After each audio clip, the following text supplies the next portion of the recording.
Saudações, como vocês vão?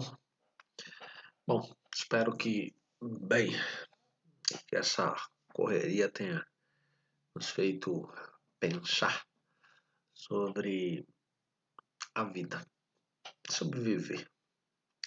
Bom, dando continuidade ao conteúdo,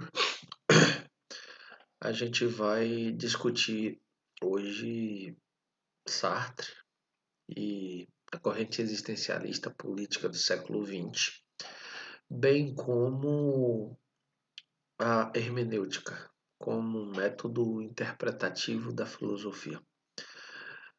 E aí a gente vai compreender tudo isso.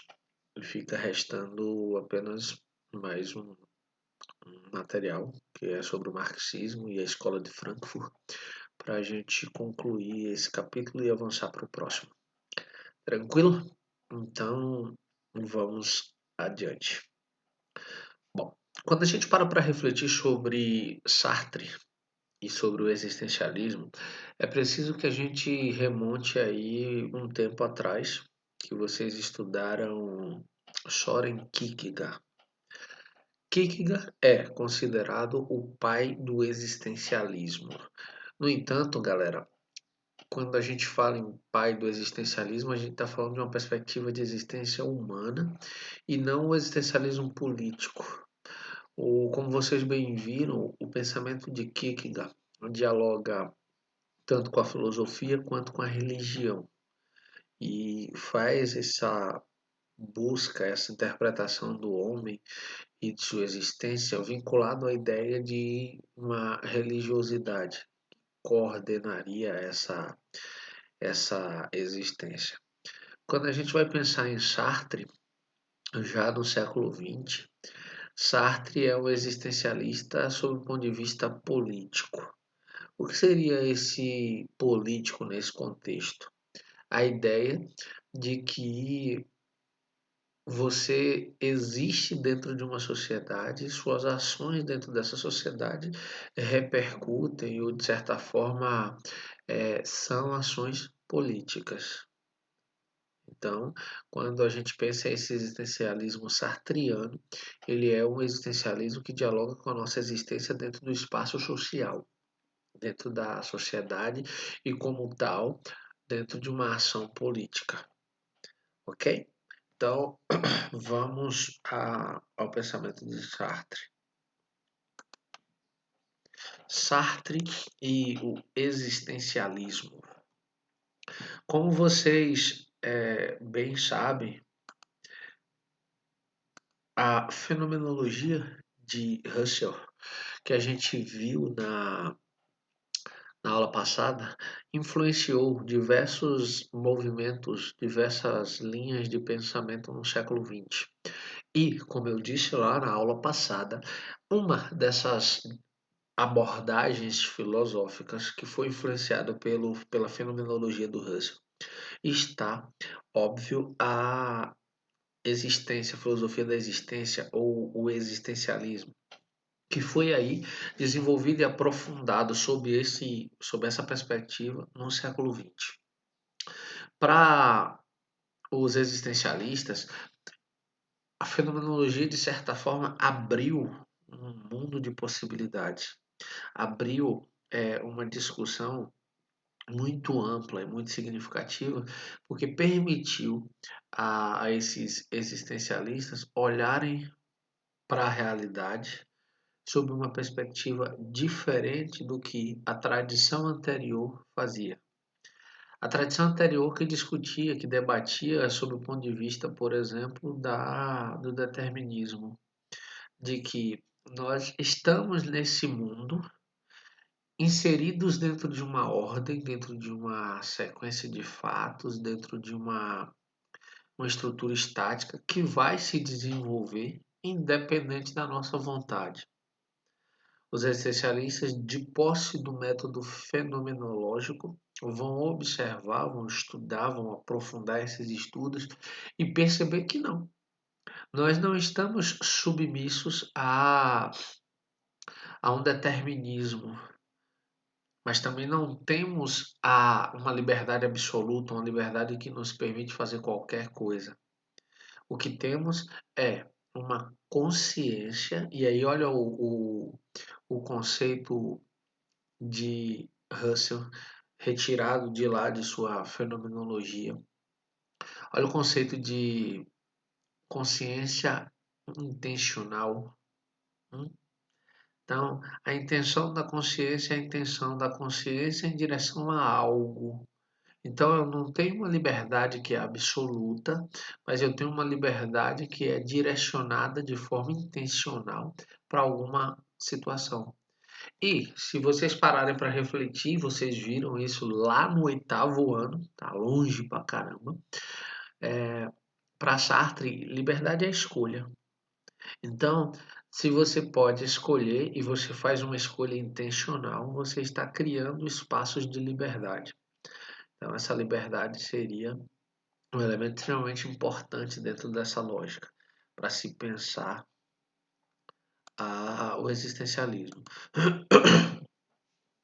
Percebam, quando eu analiso o pensamento dos existencialistas, a que tarefa ou o que propõe o existencialismo? O primeiro ponto é se colocam a situação de pensar, de falar, de estudar o concreto.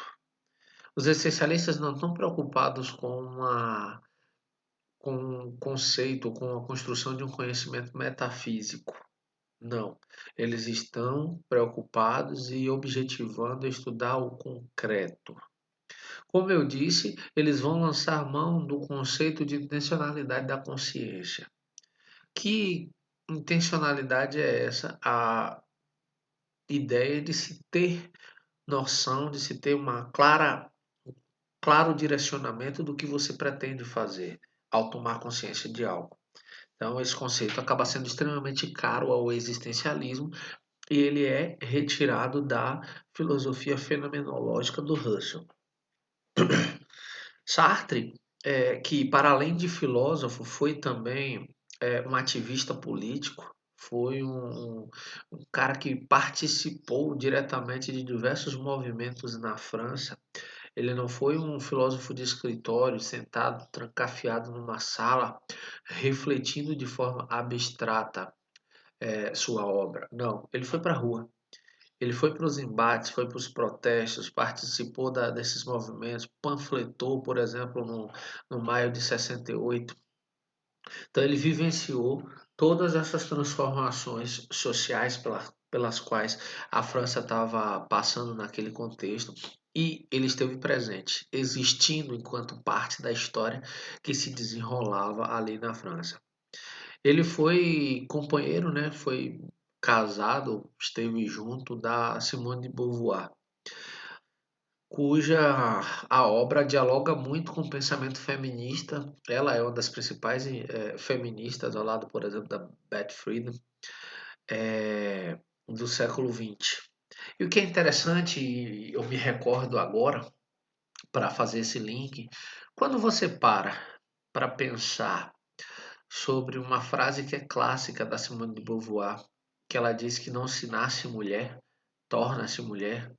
Não sei se a frase é exatamente essa, mas seria se não for, é uma paráfrase dela. Então, não se nasce mulher, torna-se mulher. O que é que isso dialoga com a filosofia existencialista e com, de certa forma, também o pensamento sartreano? Sartre tem uma frase, vou mudar para aqui para a gente olhar nos olhos. Sartre tem uma frase que diz que a existência precede a essência. Vocês vão entender isso no próximo slide. Mas olha que coisa interessante. Com essa frase de que a existência precede a essência, Sartre nos convida a refletir que nós não podemos ser, ou seja, essência, antes de existir. A nossa essência é fruto da nossa existência. Quando Simone de Beauvoir pensa, nós, nós não, né? Nascemos, não se nasce mulher, torna-se mulher.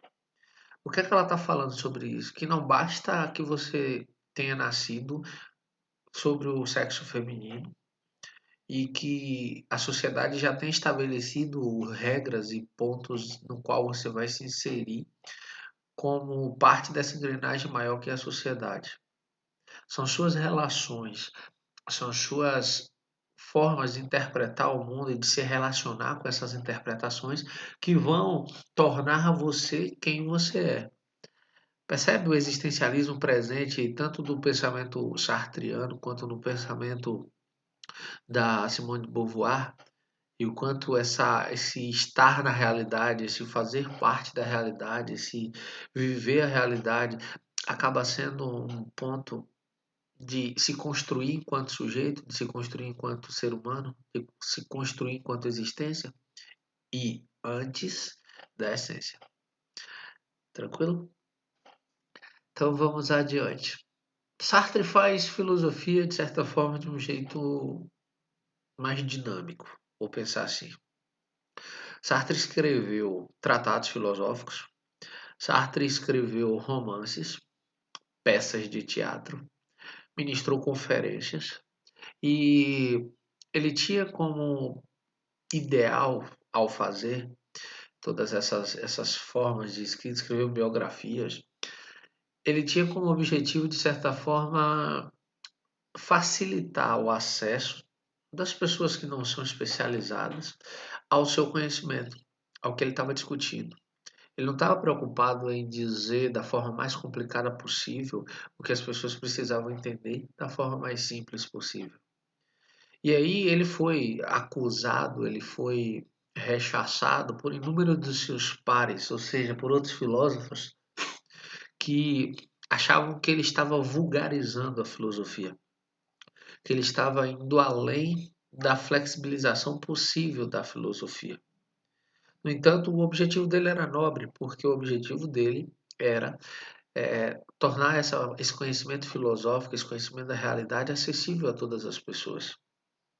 Então, essa sempre foi uma característica muito marcante do cara, é Nietzsche matando, Salomé matando Nietzsche. Sal, parou? Vai criar mais de um cachorro. Então, pensando por essa lógica, essa, esse pensamento de Sartre sempre dialogou com a existência, com o estar junto, com o estar no mundo. Tranquilo? Então vamos para o próximo tópico. A existência precede a essência. Bom, como eu havia dito antes, para Sartre é preciso que você exista, para só depois de existir ser capaz de se constituir enquanto ser. Sem a existência você não pode ser.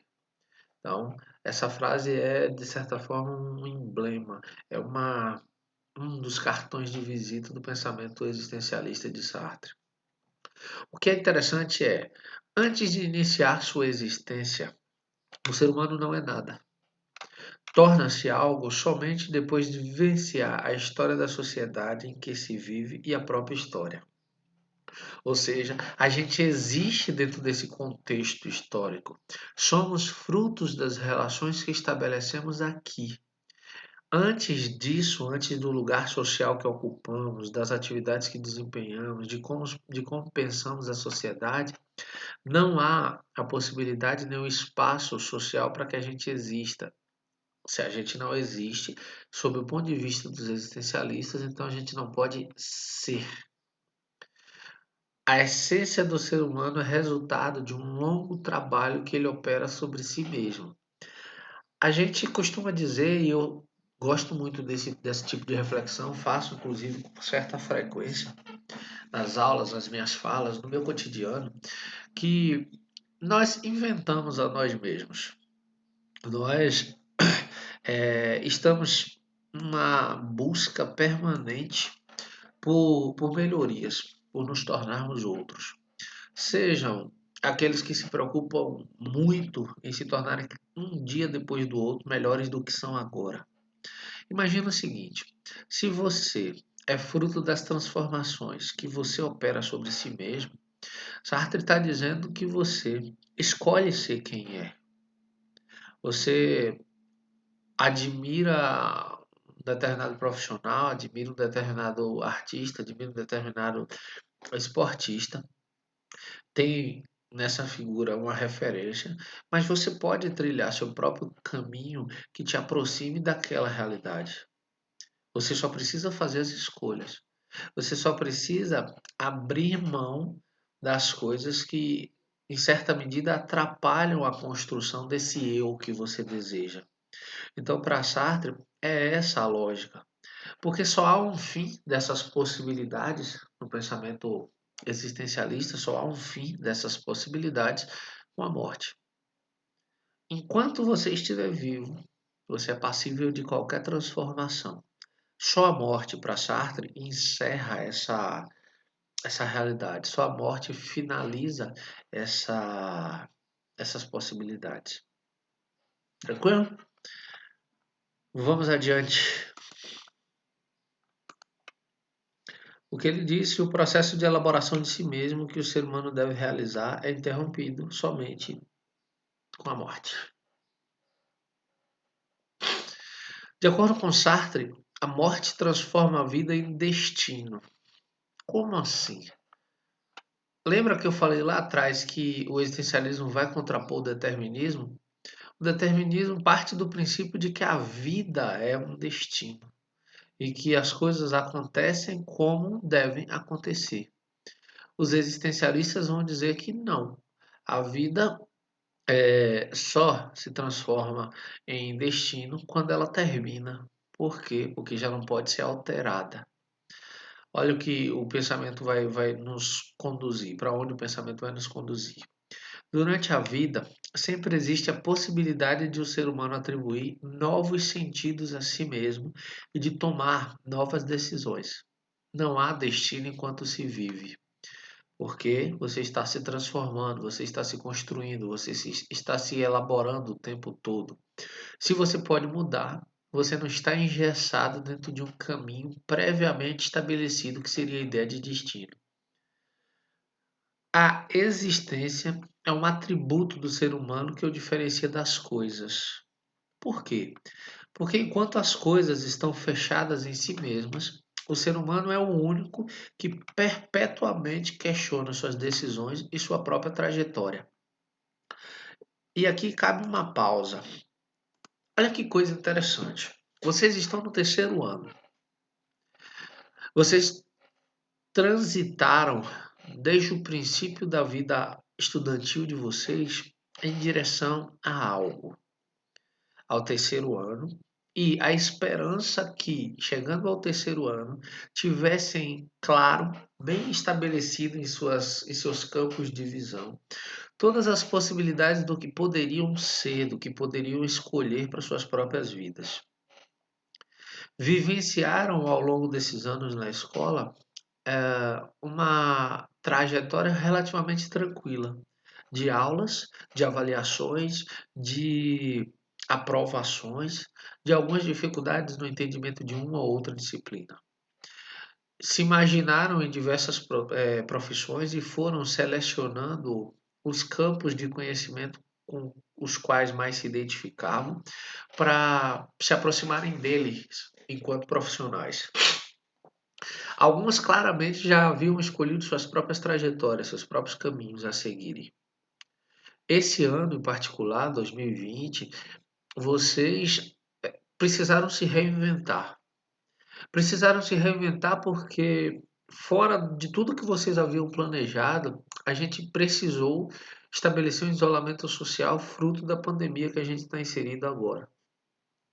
Então, percebam, vocês tinham projetado possibilidades para os seus caminhos e agora vocês precisam reelaborar esses planos para continuarem existindo, para continuarem construindo o seu próprio caminho na busca de se tornarem a essência que gostariam de ser. A grande questão é que, mesmo quando tudo isso passar, e vai passar, vocês ainda estarão inseridos dentro do que vocês planejaram. Mas isso não é uma garantia de nada. Por quê? Porque diferente das coisas que estão encerradas em si mesmo, você pode tranquilamente, vamos supor, se formar médico, mas decidir depois da formatura que você vai ser empresário. mesmo que seja no setor da saúde, como por exemplo um diretor de clínica ou um diretor de hospital, e nunca mais exercer a medicina, apenas como supervisão. Você pode tranquilamente se formar advogado e se tornar, ao invés de um advogado propriamente dito, vá lá, vire, sei lá, um youtuber com um canal de esclarecimentos jurídicos.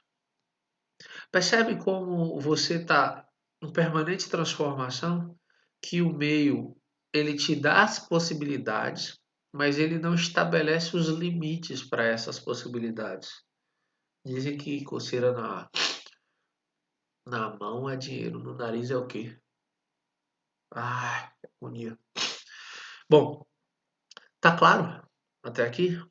Deu para entender? Se não, anota no seu caderno. Eu tiro essa dúvida, caso ela exista na próxima live. Então vamos adiante. Como eu disse, o ser humano sempre se enxerga, sempre se projeta adiante de si mesmo. Assim, o que o ser humano pensa de si mesmo não corresponde ao que ele é, pois seu pensamento sempre se projeta à frente, para a frente. Onde vocês estão? Onde vocês estão agora ao assistirem essa aula? Quantas vezes, só esse ano, aliás, só esses últimos 5 meses, vocês pensaram e se imaginaram no futuro? Se imaginaram em janeiro, fazendo o Enem, se de fato acontecer em janeiro. Se imaginaram aprovados ou não nas diversas universidades que têm a possibilidade de entrarem. Se imaginaram fazendo o curso. Se imaginaram tentando entender esse novo mercado de trabalho que vem se desenrolando nos últimos anos.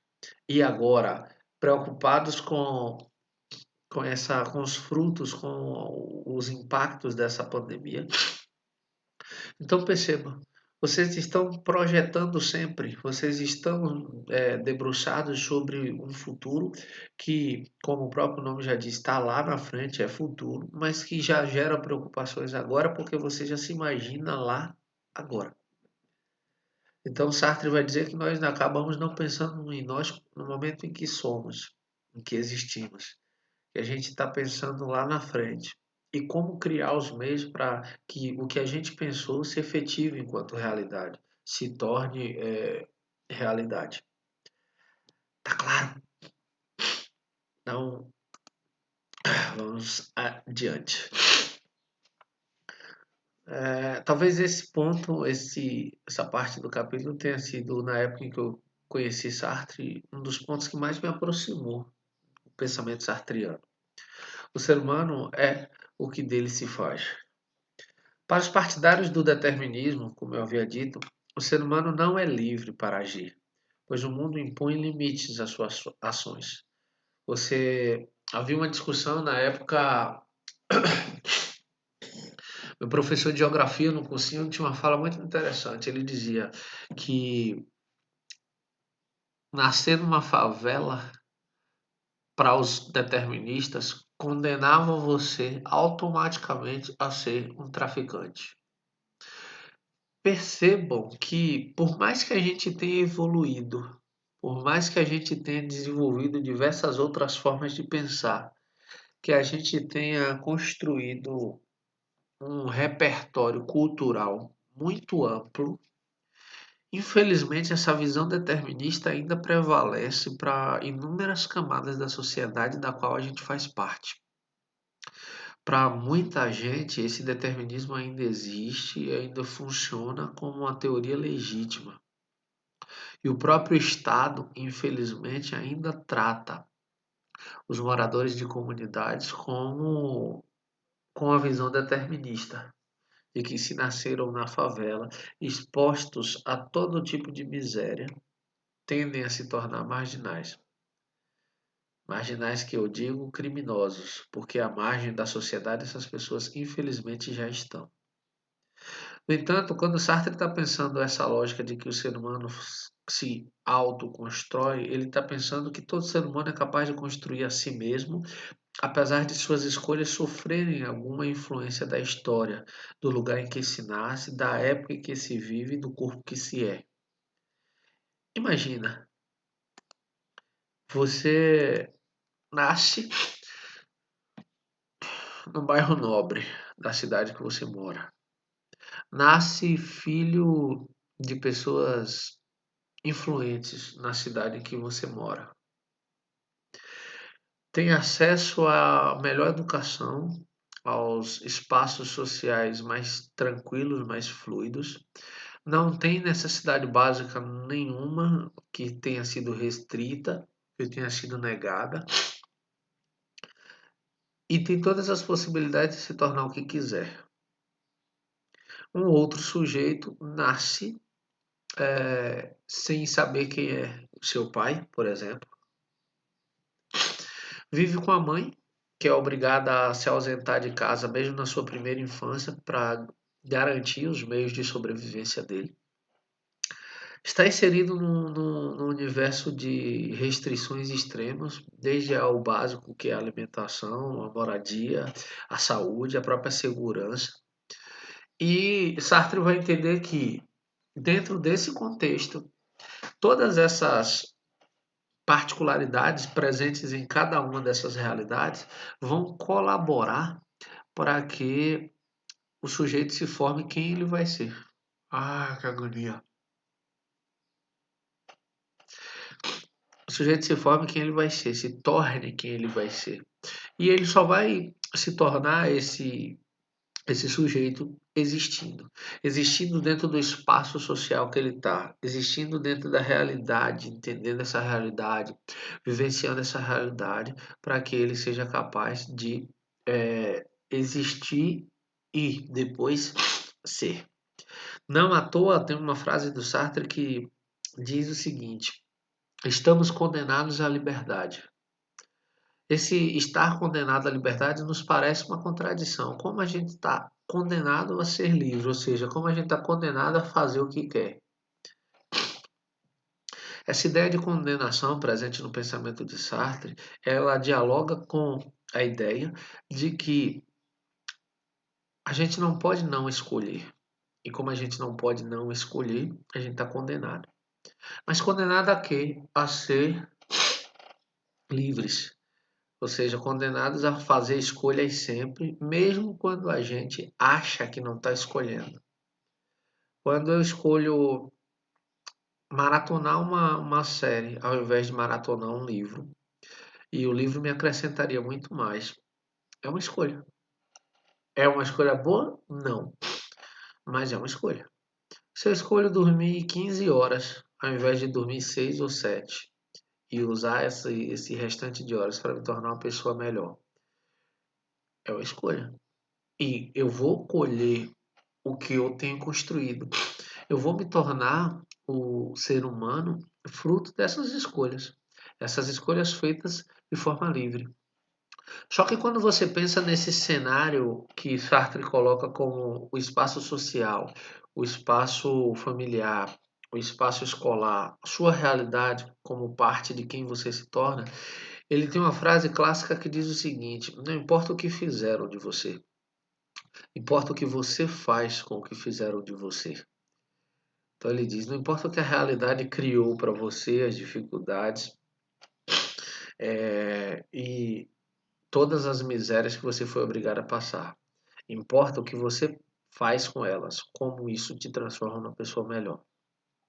Óbvio que quando a gente pensa em tudo isso, a gente está pensando de um francês que teve acesso à educação, que vivenciou todas as possibilidades de se tornar cada vez mais um ser humano melhor e se tornou. Mas é meio complicado falar de uma existência diferente da dele dentro de uma outra realidade. Então, essa é a opinião dele dentro do existencialismo. Na prática, isso acaba sendo um pouco mais delicado. Mas resta a esperança. Tranquilo? Vamos adiante então? Vamos avançar para a hermenêutica? Então vamos lá. Só um segundo.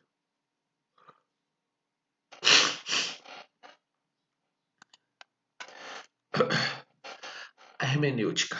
Bom, a hermenêutica é a ciência ou a técnica da interpretação de textos. Então, quando a gente pensa na hermenêutica, ela é um meio que nos auxilia, uma ciência que nos auxilia a interpretar os textos. Vocês devem estar se perguntando, como assim interpretar os textos, Céu? Primeiro, na Antiguidade Clássica e na Idade Média, a hermenêutica foi profundamente utilizada como um meio de facilitar a interpretação não apenas dos textos sagrados do catolicismo, mas de textos de outras religiões. Por quê?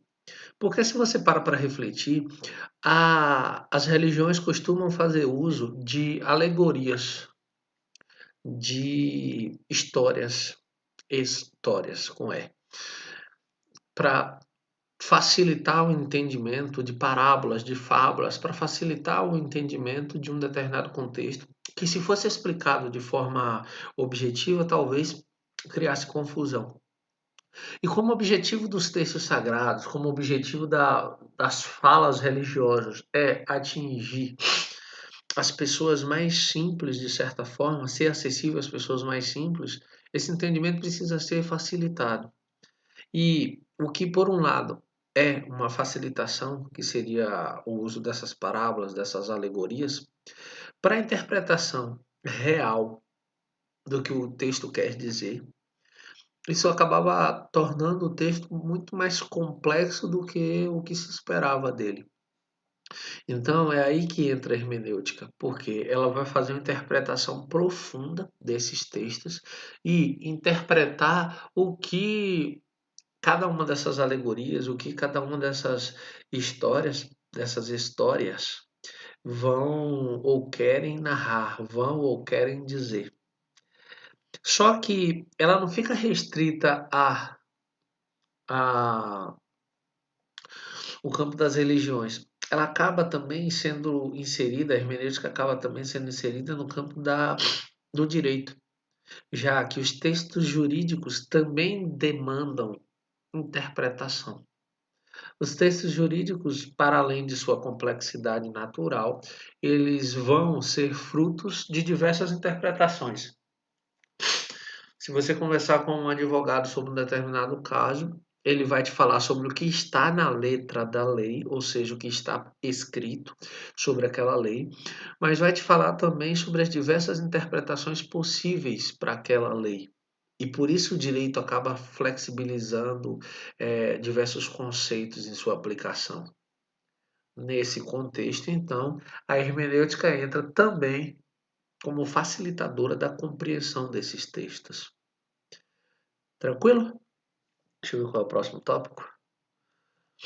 Bom, então nesse sentido, o direito também, quem for fazer direito, aí vai estudar hermenêutica a fundo, vai ter uma compreensão bem clara, bem aprofundada da ideia de hermenêutica, porque para se tornar um bom advogado, é preciso que você tenha clara em sua formação a importância da interpretação e como essa interpretação afeta a construção do trabalho jurídico. Por quê? Porque o trabalho jurídico precisa se debruçar sobre a obra jurídica e interpretá-la. Beleza? Então vamos adiante.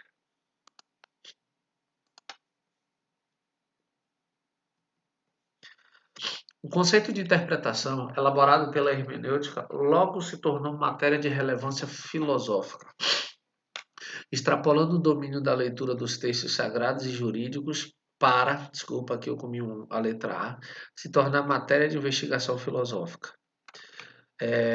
No romantismo, conferiu-se o estatuto filosófico à hermenêutica. William Dilthey, para ele, a hermenêutica adquiriu o duplo aspecto de fundamentação das chamadas ciências do espírito, ou seja, as ciências contemplativas e ciências humanas, e de determinação da historicidade humana. Vamos lá que eu vou explicar tudo isso.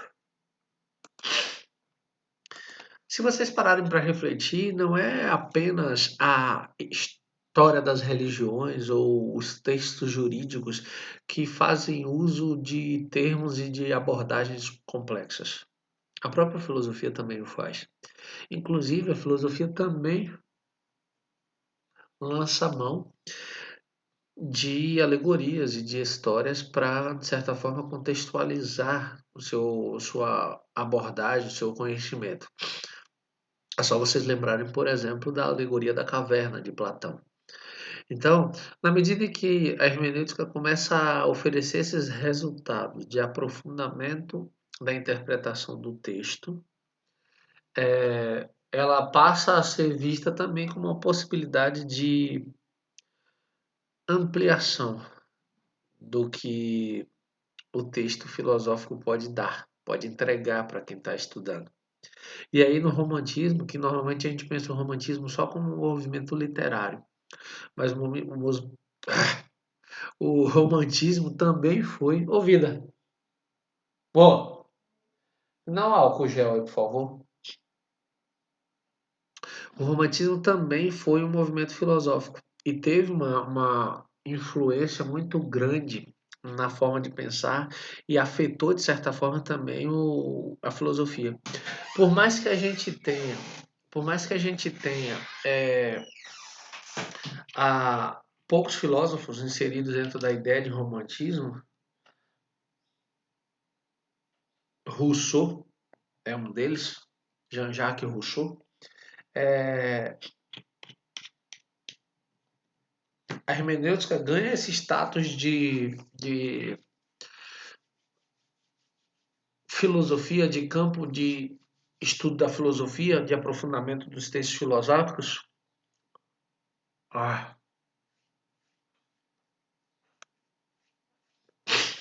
passar esse álcool gel no nariz para ver se para de coçar. Bom, então ela ganha exatamente nesse contexto do romantismo. Então, ela ganha o estatuto de auxílio da filosofia enquanto busca interpretativa nesse contexto do romantismo. E aí, quando Dilthey está pensando esses dois aspectos que ele vai levantar, essa hermenêutica ela vai dialogar com as chamadas ciências do espírito. O que são essas ciências do espírito? São as ciências humanas, são as ciências contemplativas, as ciências que não estão preocupadas com o fazer prático, estão preocupadas com a reflexão, estão preocupadas com a contemplação dessa realidade. E o segundo aspecto é que essa interpretação profunda permite a possibilidade de que a historicidade humana existe, é possível. Não à toa a gente produz história, produz conhecimento histórico, produz conhecimentos inseridos dentro de um determinado momento da história. Tranquilo? Vamos adiante.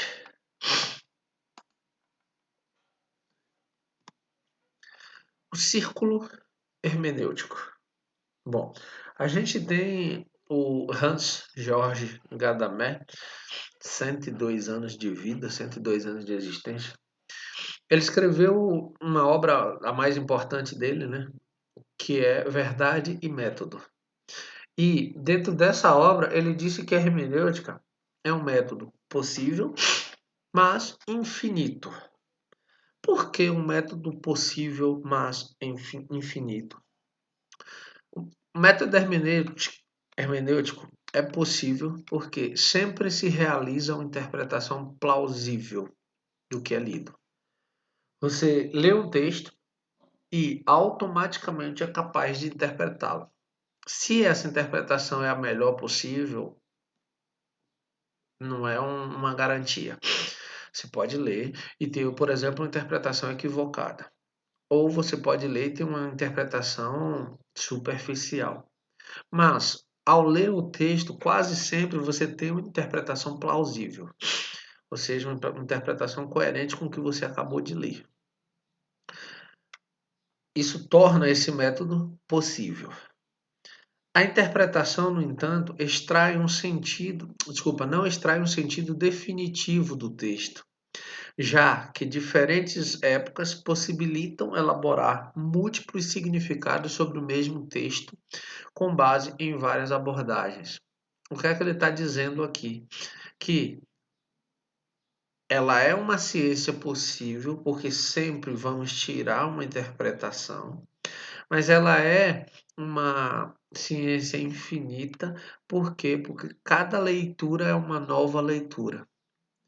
Lembra que eu costumo dizer, eu repito isso com muita frequência, que ninguém volta para um mesmo livro duas vezes, fazendo uma referência de certa forma ao pensamento de Heráclito, que ninguém se banha no mesmo rio duas vezes.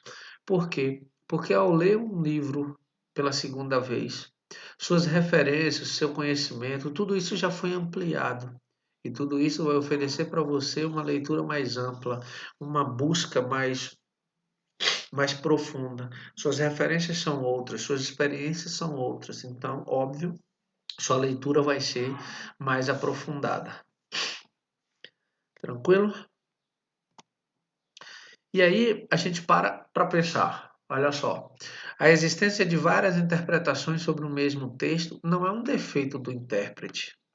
As interpretações variam porque o intérprete sempre se dirige ao texto a partir do seu ponto de vista e de sua pré-compreensão, o qual corresponde aos seus preconceitos. A interpretação, portanto, é resultado desse encontro entre os vários sentidos presentes no texto e a pré-compreensão do leitor, adquirida ao longo de toda a existência da vida, de toda a vida do intérprete e das mais diversas formas, leituras, conversas e experiências pessoais. Logo, quando ele fala sobre preconceitos, ele não está falando sobre preconceito no sentido pejorativo. Imagina, você lê um texto sobre, vou pensar, sobre a Revolução Francesa. Pegar um movimento clássico histórico. Você lê um texto sobre a Revolução Francesa. Esse texto poderá ter maior ou menor impacto sobre você. Vai depender de quais são as suas experiências antes da leitura desse texto. Vamos supor que você conheça a França, de cabo a rabo, Paris e todo o interior da França. Que Paris é a sua segunda cidade, que você visita e transita pelas ruas de Paris, pelas periferias de Paris, pelo centro de Paris, como quem passeia no quintal de casa. Que você conhece todos os pontos históricos da cidade e a história por trás desses pontos históricos. Ao se debruçar sobre uma obra que trate da Revolução Francesa, você naturalmente terá uma compreensão muito mais aprofundada daquele texto do que alguém que só sabe que Paris é a capital da França e que está na Europa. Porque sua experiência de vida, suas escolhas ao longo dessa vida, te deram as ferramentas necessárias para um aprofundamento mais amplo, diferente de quem só leu sobre Paris uma única vez e sabe onde ela está, teoricamente. Entendeu? Como esses preconceitos, para Gadamer, esses preconceitos são nossos conhecimentos anteriores sobre um determinado conteúdo. São os conhecimentos que nós já temos, fruto de outras leituras, frutos de outras experiências, frutos de outras vivências. E ele diz que esses preconceitos eles não são permanentes. Por quê? Porque ao absorver um novo conhecimento, você automaticamente estabelece outros preconceitos, bons ou ruins. E esses novos preconceitos serão úteis na leitura de obras futuras ou na releitura dessa obra que você acabou de ler. Tranquilo até aqui? Então vamos para a última parte. Logo, para ele, é possível ler uma obra sem nenhum. Desculpa. É impossível ler uma obra sem nenhum preconceito, ou seja, sem nenhuma referência anterior. A gente sempre vai ter uma referência como ponto de partida. E a partir dali a gente vai ampliando essas outras referências. Para ele, a interpretação do texto pode levar o leitor a reinterpretar os seus próprios preconceitos. ou seja, seus próprios valores, seus próprios inícios, suas próprias referências. Há para ele dois movimentos possíveis. Um que se dirige do leitor ao texto, que é a interpretação do próprio texto, e o outro que retorna do texto ao leitor, que é a interpretação do próprio leitor. Sabe quando você lê um texto, talvez, aliás, vocês são bem tranquilos para compreender isso. Na maioria das vezes, as pessoas pensam que a leitura é só a interpretação de um determinado texto escrito num determinado livro. Quando a gente pensa sob o ponto de vista da hermenêutica, a gente vai além. Por que vai além? Porque, primeiro, a gente interpreta o que está no livro e a interpretação do que está no livro nos permite interpretar a nós mesmos. Ou seja, eu interpreto o que eu li e eu me transformo fruto dessa interpretação. Então, eu me reinterpreto. Por isso a gente está em permanente transformação. Por isso que um livro é uma janela aberta para o mundo. Porque ele não apenas me permite compreender a história que eu vou ler em suas páginas, mas permite também compreender as minhas próprias angústias, meus próprios sofrimentos, minhas próprias mazelas. A leitura não é apenas um entendimento do texto, mas também implica a compreensão do próprio leitor. Esse movimento de ida e vinda, ou seja, de compreender o texto e depois compreender a si mesmo, é conhecido como círculo hermenêutico, ou seja, a possibilidade de que a compreensão profunda do texto que você leu, que você estudou, te dê também a possibilidade de compreensão profunda sobre quem você é. Tranquilo? Se há alguma dúvida, anota no teu caderno e na próxima live tira dúvidas, a gente esclarece. Tranquilo? No mais, eu fico por aqui. Gostaria de estar dando essa aula presencialmente, olhando para vocês e tirando as dúvidas em tempo real, rindo dos momentos em que a gente podia rir, mas infelizmente por hora não é possível. Então a gente vai se organizando por aqui. Eu me despeço e a gente se encontra em breve. Tchau, tchau.